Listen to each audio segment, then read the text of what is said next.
السلام عليكم ورحمة الله وبركاته. ازيكم يا حلوين؟ عاملين ايه؟ يا رب تكونوا بخير. معاكم ايمان عبد الله وقناة متعة الطبخ. يلا هنعمل مع بعض النهارده حشوة الفراخ اللي وعدتكم بها الفيديو اللي فات. حشوة لذيذة جدا تنفع معاكي مع وصفات كتير. ممكن تحشيها في اي معجنات او سمبوسك، او ممكن تعمليها وش بيتزا، او تحشيها في جلاج. معاكي بقى خيارات كتير ان انت تستعمليها فيها. بس يلا قبل ما نبتدي انزلي اعملي لايك وسبسكرايب لو لسه اول مره تشوفيني، وفعلي الجرس علشان يوصلك كل جديد مننا اول باول. يلا علشان نبتدي في الطريقه. على نار عاليه هننزل بالطاسه بتاعتنا، ننزل فيها بمعلقه كبيره من الزيت. اول ما الزيت بتاعنا يسخن هننزل عليه بقطع الفراخ. معايا هنا نص كيلو من الفراخ اوراك على صدور متقطعه قطع صغيره كده، او التقطيعه المناسبه بقى للحاجه اللي انت هتعمليها فيها. هننزل بالفراخ بتاعتنا كده في الزيت بعد ما يسخن، ونبدأ نفردها في الطاسة. هنا هنفرد مش هنقلب خالص، مجرد بس هنفرد الفراخ بتاعتنا عشان تاخد صدمة بالشكل اللي انتوا شايفينه ده. هنفردها تكون يعني بحيث تكون القطع كلها جنب بعض كده لحد ما توصل للشكل ده معانا كده. هنبدأ نقلبها بقى على الجنب التاني، برضو مش هنقلب، بس مجرد هنقلبها. ويستحسن تسيبوها فترة أطول كمان بحيث ان هي تاخد اللون الذهبي اللي باين معانا دوت. انا استعجلت عليها شوية.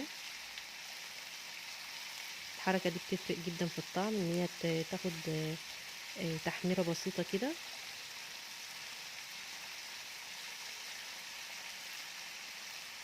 نسيبها بقى لحد ما تاخد صدمة من الجنب التاني وتاخد لون ذهبي برضو كده. وبعدها نبدأ بقى نقلب كده حاجة بسيطة برضو. هنا بحاول برضو افكك القطع من بعضها.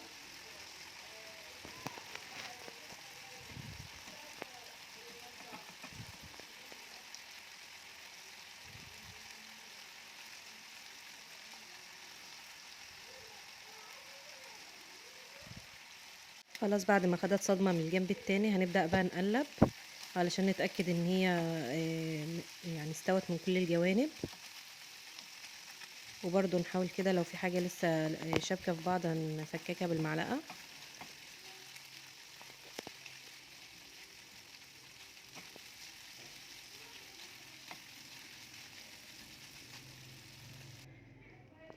هننزل بقى عليها بالتوابل، هتلاقوها مكتوبة عندكم على الشاشة. هننزل بالتوابل على الفراخ بتاعتنا، نبدأ نقلب كده ونديها تشويحة لحد ما الفراخ بتاعتنا كلها تتغلف في التوابل والتوابل تاخد تحميصة معانا.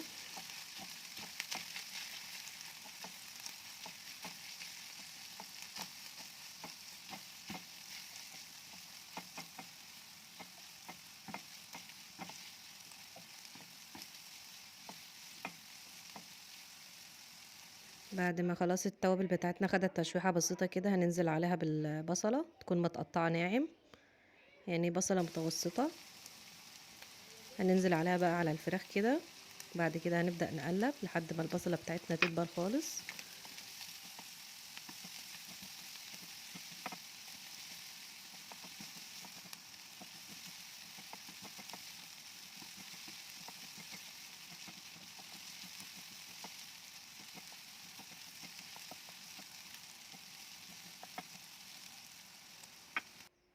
بعد ما البصلة بتاعتنا دبلت هننزل عليها بالفلفل. هنا فلفل حار او بارد تقدري تستعملي اللي انت بتحبيه. دولت فلفلتين حر على بارد. هننزل بيهم على الفراخ ونبدأ نشوحهم برضو لحد ما يتبلوا برضو مع الفراخ.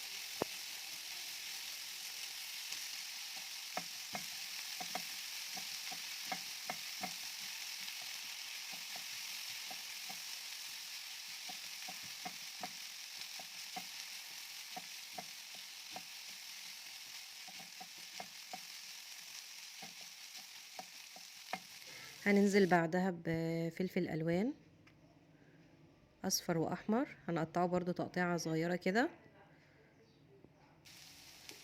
هننزل بيه على الفراخ ونديله برضو تشويحة لحد برضو ما ايه يدبل شوية.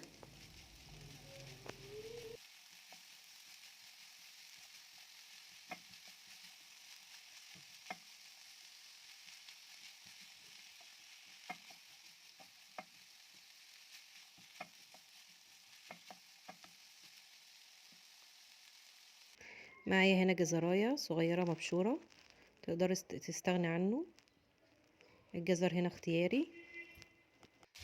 هننزل بالجزر بتاعنا كده ونبدأ نشوحه برضو لحد ما يدبل مع الفراخ بتاعتنا.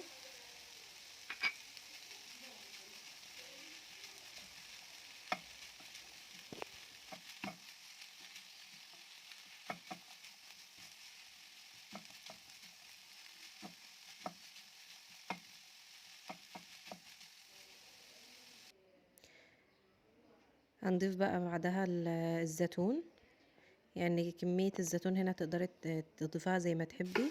هنا دول حوالي 4 أو 5 زيتونات كده، هننزل بيهم على الفراخ بتاعتنا برضو ونشوحهم كده حاجة بسيطة.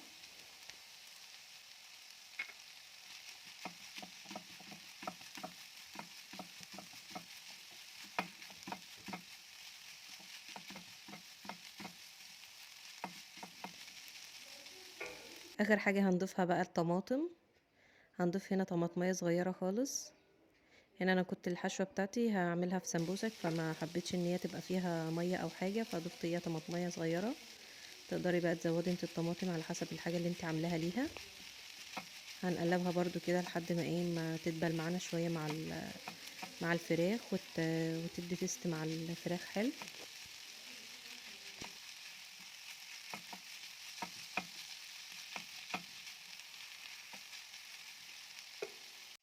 اخر اضافة معايا هنا معلقة كبيرة من دبس الرمان، هتفرق جدا في الطعم، هتدي مزازة كده للفراخ وهتبقى طعمها لذيذ جدا.